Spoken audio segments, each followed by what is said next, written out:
मुस्तफ़ा जान रहमत पे लाखों करोड़ों अरबों दुरूद और सलाम। बिस्मिल्लाहिर्रहमानिर्रहीम। अस्सलामु अलैकुम वरहमतुल्लाहि वबरकातुहू।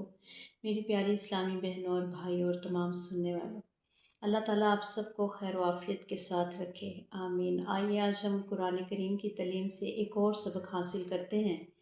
सूरह बकरा आयत नंबर 227 तर्जमा। और अगर वो तलाक का पुख्ता इरादा कर लें तो बेशक अल्लाह सब कुछ सुनने वाला और जानने वाला है। तफसीर।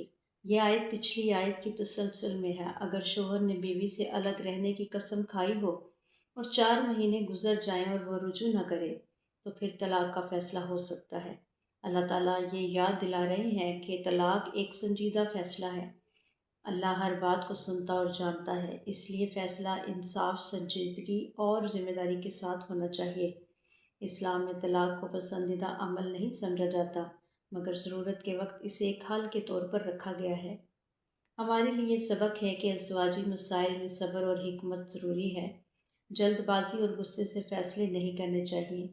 अल्लाह हर बात से बाखबर है, इसलिए जुल्म नहीं करना चाहिए।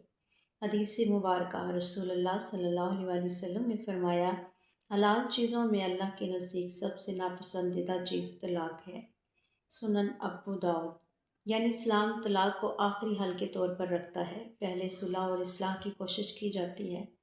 दुआ है रब करीम से, अल्लाह हमारे घरों में मोहब्बत, सब्र, बर्दाश्त, क़ुव्वत और समझ अता फरमा। हर ख़ानदान को टूटने से महफूज फरमा और हमें इंसाफ और हिकमत के साथ फ़ैसले करने वाला बना दे। आमीन सुम्मा आमीन। जज़ाकल्लाहु कसीरा।